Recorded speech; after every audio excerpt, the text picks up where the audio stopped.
And the other thing I really like that the way you're describing it, it's like looking for some kind of, like beautiful bird.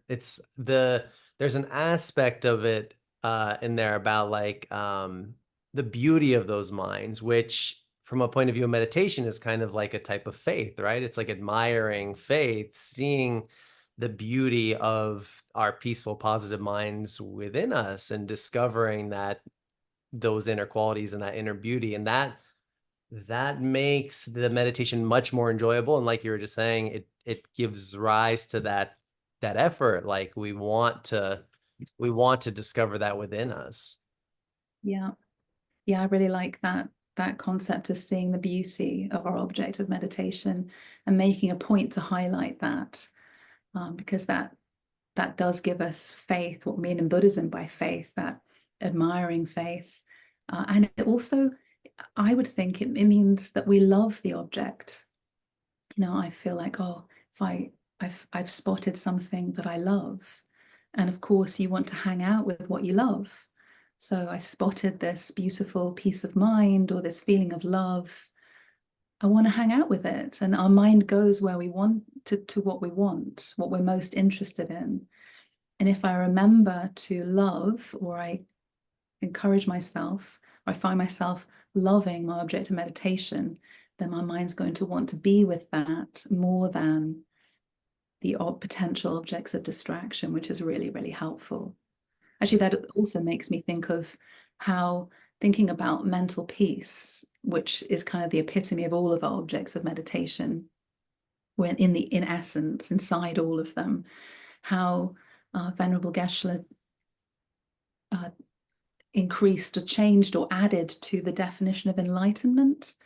Because in the definition or description of enlightenment, such as in How to Transform Your Life, it says, after the nature of enlightenment, then it says the function of enlightenment is to bestow mental peace upon each and every living being every day. And then he added it in more recent versions to say the function of enlightenment is to bestow mental peace, the source of happiness, on each and every living being every day. And for me to think about or to remember when I'm training in meditation, doing some meditation, and that little spark of mental peace arises, that it's not nothing. It is a jewel in a heap of garbage. it, it is that precious bird, because it's like a living thing as well. So I kind of like the bird because of that. And it's also the source of happiness. Like you're talking about something beautiful. Well, it's the source of happiness of all living beings is mental peace. Without mental peace, there is no happiness. Where there is mental peace, there is happiness. There will be every happiness will come out of mental peace. So I'm just witnessing, experiencing, and growing mental peace, otherwise known as the source of happiness. Yeah. Again, back to what I was saying, thinking at the beginning, because I was thinking, and I know I hear this from others, overlook the significance of those feelings of mental peace at the beginning of meditation, thinking they're not good enough to focus on. Like that's not proper mental peace. That's just some mostly unpeaceful with a little bit of peaceful, less unpeaceful mind or something. But to reframe that so that actually, no, that's the source of happiness is just arising. So that even if it's the littlest drop, or like Geshe Chekawa talking about with the mind training teachings, likening them to being like a diamond, that other objects like my computer I've got right here, if I smashed it up, each little piece wouldn't be worth anything, that broken piece of screen. But if I had a diamond and I smashed it up, each tiny sliver is still valuable, very valuable. Yeah. So for me to remember and to think that little sliver of peace of mind that has arisen through my breathing out my distractions, breathing in peace of mind for 5 minutes, little sliver of growing of mental peace is not nothing. It's so precious, like a sliver of diamond. Yeah. It's the source of happiness, because mental peace is a source of happiness. And if I focus on it because I love it, because I see its beauty, it will grow. And then it can become the whole diamond of a Buddha's mind. Yeah.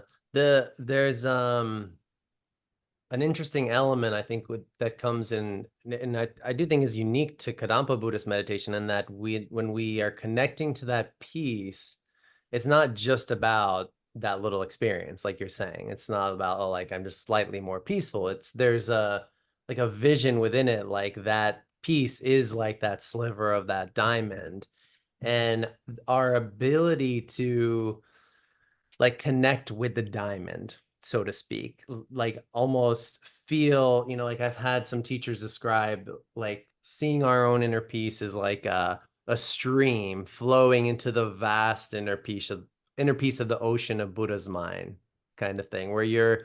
you're either having a vision for what your peace can be, but almost in a way of like connecting to that now, recognizing like that is the experience of meditators of the past, and of my teacher and his teacher before him, all the way back to Buddha.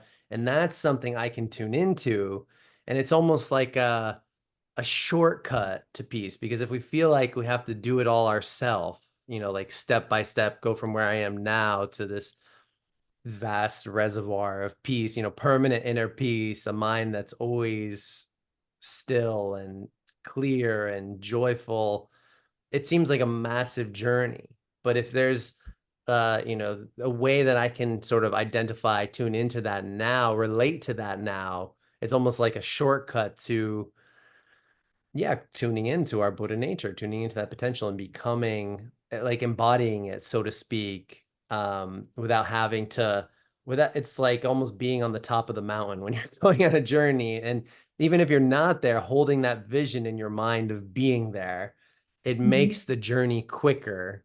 And it makes it much more easy and joyful because you've got that like end in mind.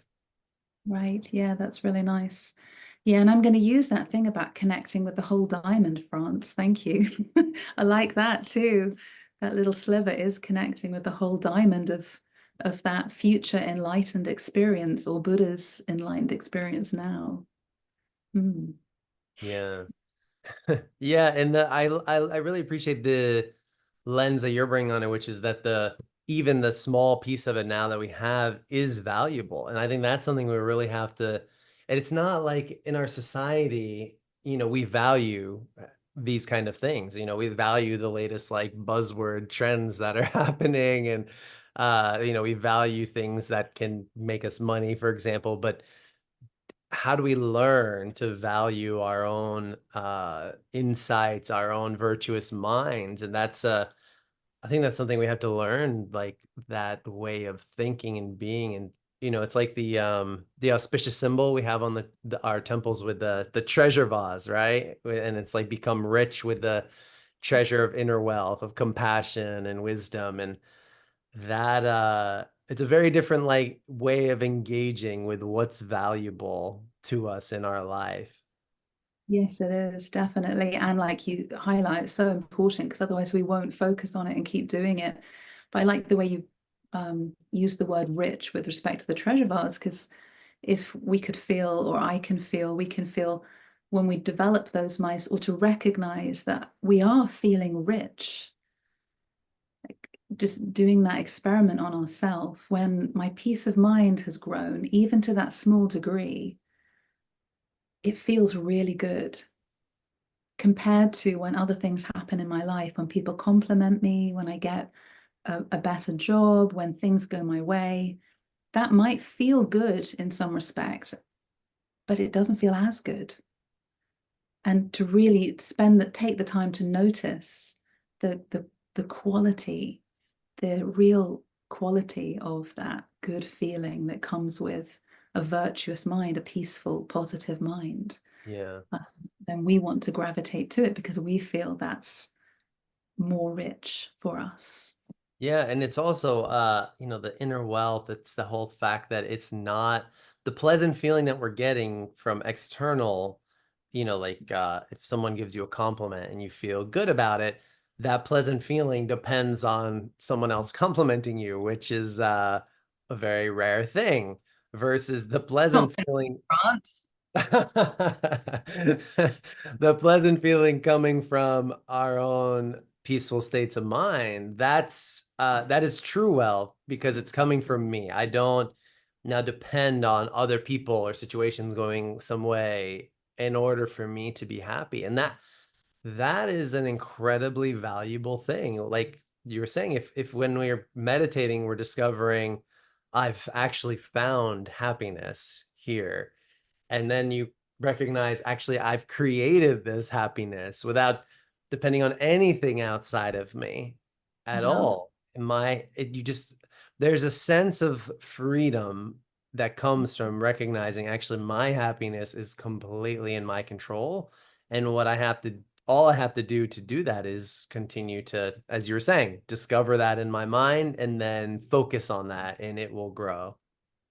Yeah, and the incredible kindness of Buddha in teaching us that, teaching meditation and how to be a better user of our own mind.